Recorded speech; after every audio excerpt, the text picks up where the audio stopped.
Good evening, everyone. I can't wait to tell my daughter that today is Michael D. Burton Day.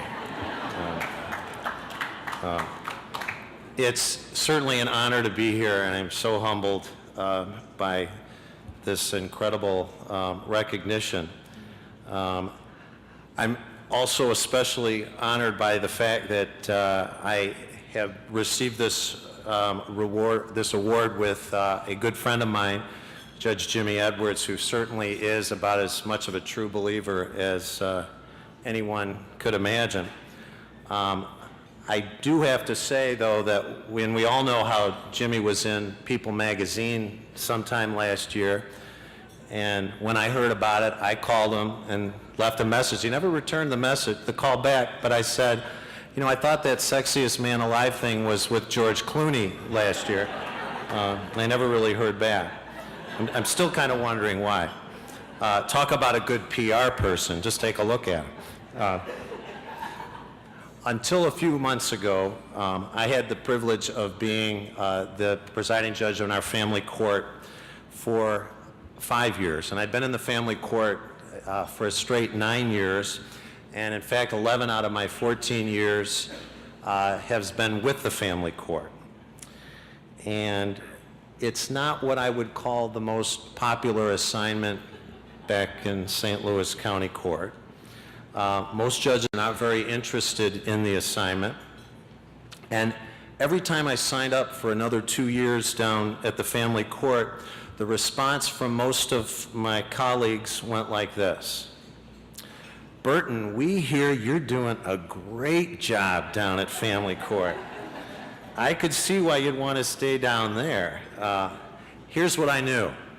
One, they had no idea what kind of job I was doing down at the family court. Two, I was only a star in their eyes because I was filling up a spot that was preventing them from going down there. And three, they believed I probably needed to check into the local state hospital to get an evaluation and some serious treatment. And at first blush, I can understand why judges really would want to stay away. There were many cases that I've heard over the years that I'll never forget, and some still haunt me. Like the case of a 10-year-old boy who was found with a half-eaten goldfish in his pocket. And that was because that was the only food that he was able to get from the local neighbor's fountain while his mother was off on a crack spree for 10 days while he was caring for the 3-year-old and the 5-year-old at home. Like the 5-year-old boy that came into my courtroom one day with 135 cigarette burns. Like the 5-year-old child who was at home with his 4, 3, and 2-year-old siblings and reported to the babysitter who got there and was wondering why his parents were home that Dad just killed Mom in the front yard. Like the 8-year-old girl who woke up one morning to find her dead father who had overdosed on heroin and had to call 911 because her mother was this close to joining him that morning. Like the 7-year-old girl who reported being sick at school because she thought she had a little too much of Mom's white candy. And of course they went back and it certainly wasn't candy that was left in bags throughout the house. At first blush, why would anyone want to hear about such horror day in and day out?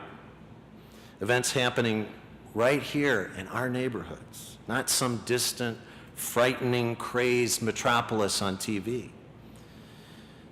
There can be a challenge at times, and I often found it, to see the good in humanity. The frustrations continue when one looks at how, in our society, how little we value the work done for our most important commodity, our children. Foster parents are paid dirt. Social workers and juvenile officers have unbelievable caseloads, spending most of their careers juggling one case after the other. Guardians work in their particular field with so little appreciation that so many great attorneys often question why it is they would want to participate in such a challenging job. Parents, often mothers usually, often want to throw in the towel because they just can't seem to make it. Working 3 jobs, receiving little or sporadic support, facing challenges of mental illness, drug addiction, rampant crime, and teen pregnancy. So why do we do this? I don't tell this to my judges' friends back at the courthouse, but it's because of the incredibly good things that people in our community do for our children. It's because of the incredible good work that members of our community provide that change lives. People that stand up and don't say, well, it's the economy, we just can't do anything about it. No, it's people who say, if we don't do anything, these innocent children will suffer. And that's not acceptable. People like my friends at Voices in CASA, who help parents try to obtain the supports that they need to continue their care for their own children. People from Voices in CASA who find and encourage relatives and friends to step forward and parent when the mother and father simply have no ability to do so. People from CASA and Voices who educate and assist adoptive parents in taking on the huge challenges of welcoming and keeping fragile children in their care. People like CASA and Voices who hold social workers, juvenile officers, parents, guardians, and yes, judges, accountable for doing their jobs to do whatever is necessary to care for our children. My experience with CASA and Voices is that whenever I see a good representative, and that's most of them, that is involved in the case, I know that the children in that case are going to be okay. The dedication and passion that they have for each child makes such a difference. Their willingness to ruffle feathers, and they ruffle feathers, by the way, get judges as much information as possible so that every child's voice is heard. Keep in mind that a judge's order is only as good as the information that we receive. We want that information. Even though at times we may not seem like we want it when we have our 15th hearing at the end of the afternoon and we kind of look like we have a crabby face, we want that information. We want as much of it as possible. Thanks to CASA, most of the children that we see, including the ones that I previously talked about, are in good, safe places today. Like the kid with the cigarette burns. I just did an adoption not too long ago, and he is now known as the Prince because his 3 brothers, all in high school, carry him around like he's on the throne, and he just points to them as to where he should go. That kid believes he's the center of the universe, and that's the way it should be for every kid. Like the grandfather.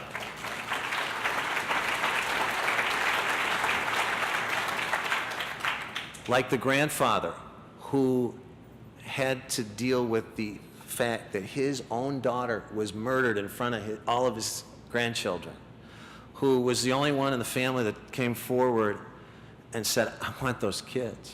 And here's a 70-year-old man, and most people just rolled their eyes. And with the help of some incredible people, this guy is parenting these kids and doing a phenomenal job. Like the little girl, like the people that helped this little girl who now is with friends that were located that we really didn't know about, but because of some people that just said, this isn't acceptable. Here's this beautiful little kid that has done nothing but be born into a place of hell. That little girl whose parents OD'd in front of her is now in a very warm, safe place, and that's because of the incredible people that are in our system. So the big question that you may have is, so What can I do? Well, one, you're doing something already. You're here. You're supporting CASA and Voices, one of the best organizations we've got that constantly puts their money where their mouth is and does exactly what it is they're saying and stands up for children.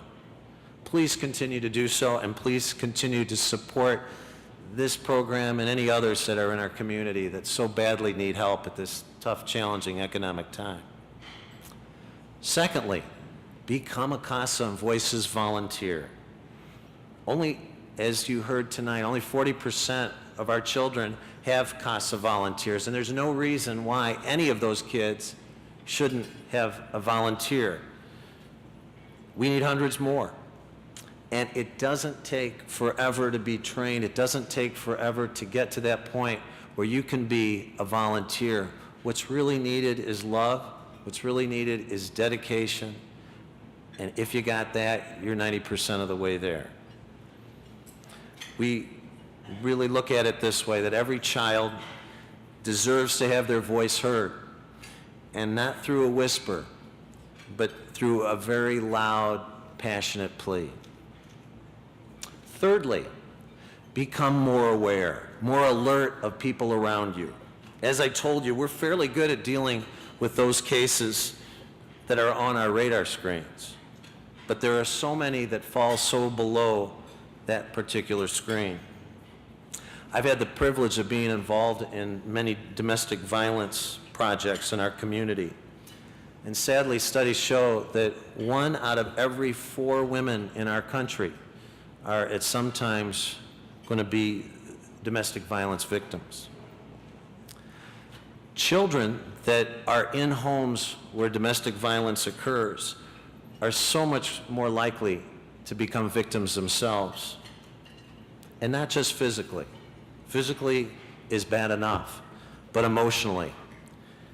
And studies have recently shown, most experts now agree, that not only are children traumatized from a psychological standpoint, but they are physiologically affected. The development of the brain of children that are present to horrible acts of domestic violence to a parent is incredible. Studies have shown that children that have witnessed domestic violence in their home have very similar thought processes, very similar ways of addressing emotions as soldiers coming from battle. The studies are astonishing when you look at what kind of situations are there where children in our community are suffering from post-traumatic stress syndrome.